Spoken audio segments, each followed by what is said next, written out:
po sa aking YouTube channel, Randy Channel. Please subscribe, like, and share, and comment din sa aking video upload, okay? At hayaan nyo muna batiin kayo ng mga umaga, magandang tanghali, magandang gabi sa inyo lahat. Sana po nasa mabuti kayong kalagayan at malayo sa karamdaman. Lalong-lalo na yung mga OFW natin dyan sa abroad. Saan man kayo paring ng mundo na ron, sana po nasa mabuti kayong kalagayan at malayo sa karamdaman. Okay? Tuloy tayo. Itong upload ko ay patungkol to doon uli kay Midit, kay Bunso Midit. Kasi habang ako ay nasa trabaho, napanood ko noong isang gabi, nasa ito si Midit ay talagang ayaw tigilan nitong mga basher, reactor, na ilan dyan na hindi natin alam kung talagang ano ba talagang katotohanan sa likod ng kanilang paninira kay Bunso Midit. Grabe yung mga paninira nila. Talagang tahimik na to dati kapag viewers eh. Tahimik na to eh. Bigla naman na pumasok yung ilang mga reactor kung ano ang napansin na naman kay Bunso Midit. Kung matatandaan po natin na itong si Bunso Midit ay at saka si James ay nag-travel sa ibang bansa, di ba? Kapag viewers, nag-travel sila at yun, may mga napansin sila na hindi nila nagustuhan kay Bunso Midit. Ito lang masabi ko kapwa ko viewers. Hindi lang nagustuhan yung pag-travel na Bunso Midit at ni James ng Jamdit Love Team sa ibang bansa.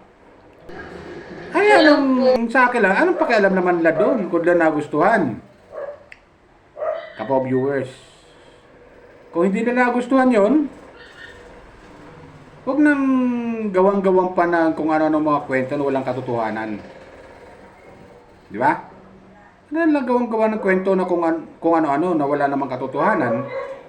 At mabuti sana kung nandun sila. Di ba? Nakita talaga nila ng dalawang mata nila. Napapanood lang naman natin sa video yung upload ng dalawa eh. Yung update ng dalawa na itong si Midit ay nagla-live at kasama nga si James, di ba? Nasa ibang bansa sila. Una, pumunta sila sa Singapore. At pangalawa, pumunta sila ng Malaysia. So, anong problema doon? Di ba? Talagang grabe yung inggit nila kay Bunso Midit. Gumagawa talaga ng mga kwento na wala namang katotohanan. Kahit may napanood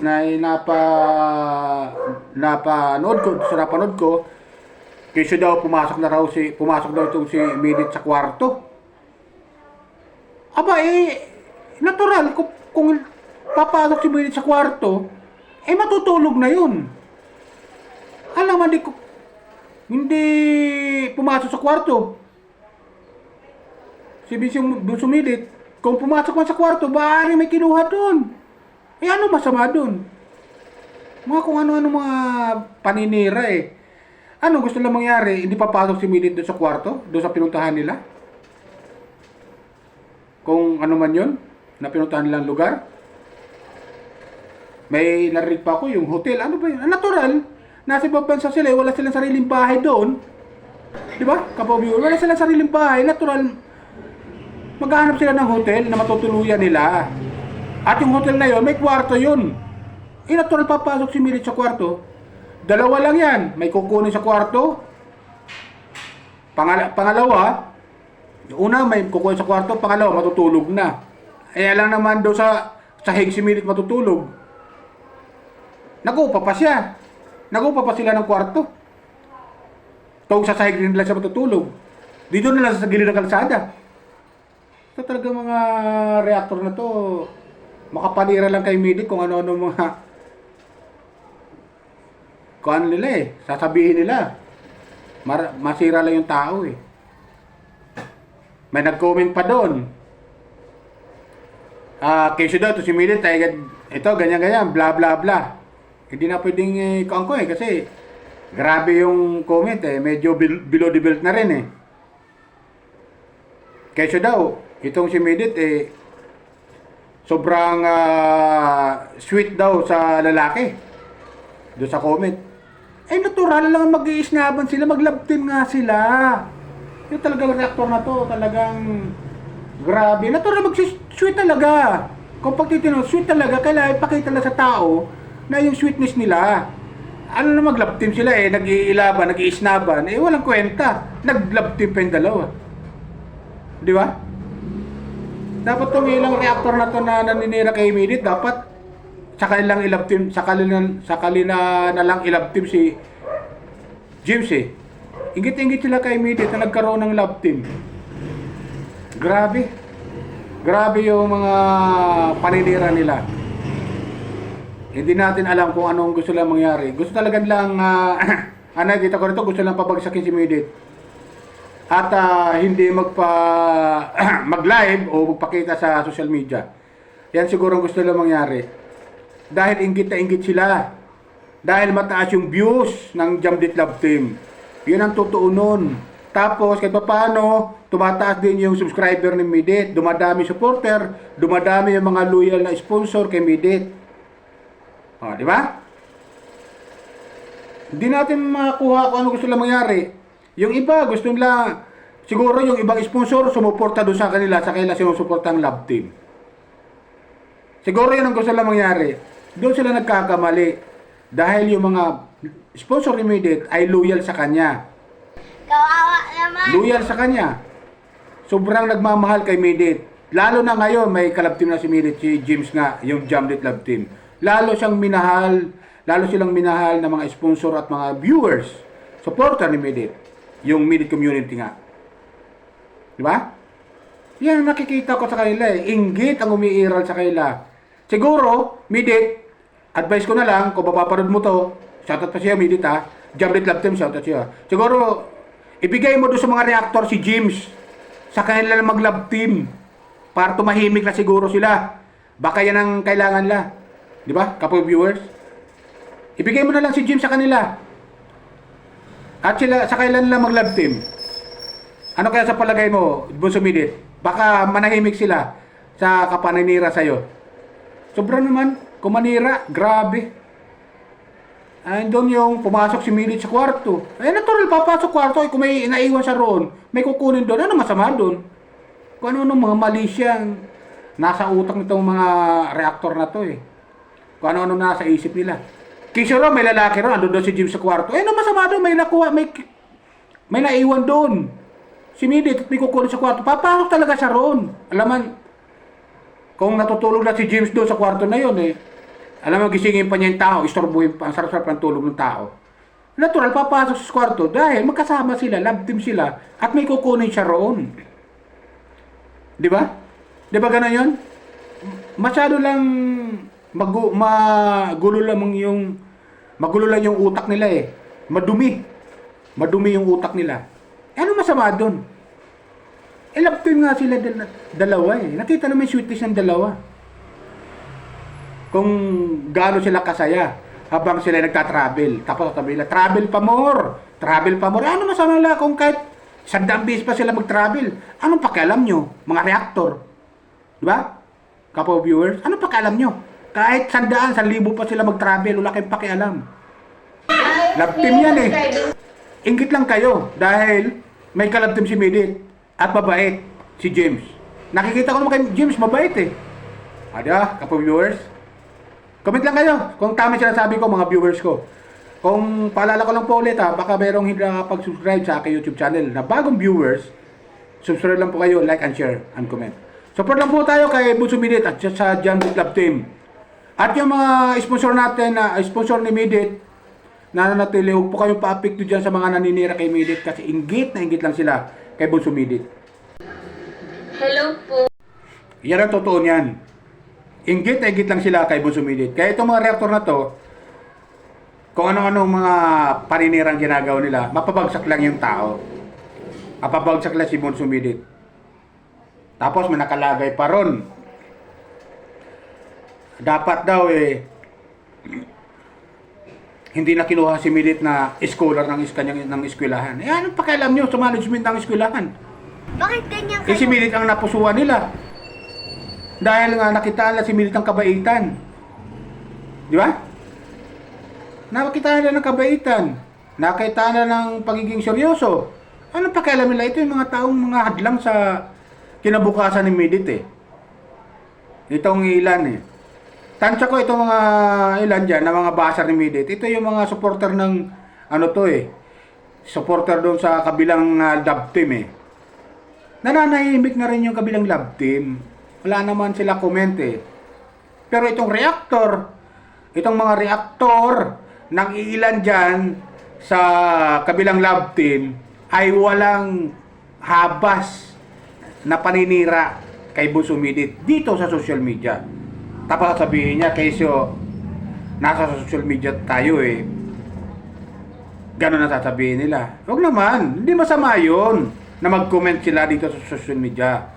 Sa magandang paraan, hindi yung maninira sila ng kapwa nila. Sisirain nila yung kapwa nila para lang mapabagsak at sila yung amangat. Huwag ganun tayo sa kapwa natin. Masama yan, kapwa viewers. Yung ginagawa ng ilang reactor dyan, gusto lang pabagsakin si Bunso Midit. Masama yan. Di ba? Nag-aaral yung tao. Sisirain nyo yung kanyang kinabukasan. Anong klase kayong mga tao? Million subscribers. Di ba? Kasalanan ba ni Bunso Midit na kinuha siya ng kalingap? Di kasalanan yun. Dati. Kasalanan ba ni Bunso Midit na ipinartner siya kay Kalingap Dan, ni Kalingap Rab? Di ba? Hindi masama yun. Bagkos yun ang naging stepping stone ni Bunso Midit. Tapos umalis siya sa Kalingap, at nung yan nga, umalis na siya, nagpaalam siya na maayos, nagtayo siya ng sariling community. At ito nga, yung Leche Plant Girl, yung Midit community kung tawagin ngayon. Mas kilalang Midit community. At meron din siyang ka-love team. At ito nga sa katauhan ni James. Di ba? At ito nga, may Jamdit love team na nga. Tapapanood natin. Huwag naman nating siraan yung tao. Huwag naman nating gawa-gawa ng kwento. Kesyo pumasok sa kwarto, nandun yung lalaki. Ano masama doon? Eh kung may naiwan si Billy doon sa kwarto na may kukunin. Anong masama doon? Eh magka-love team naman yung dalawa. Di ba? Masama ba yun? Ingit lang sila dahil, kapwa viewers, sa totoo lang, itong mga reactor na to, itong mga buzzer na to, na naninira kay Bunso Midit, ingit na ingit lang sila. Kasi nga, ang Jamdit Love Team ay tumataas at dumadami yung views nila.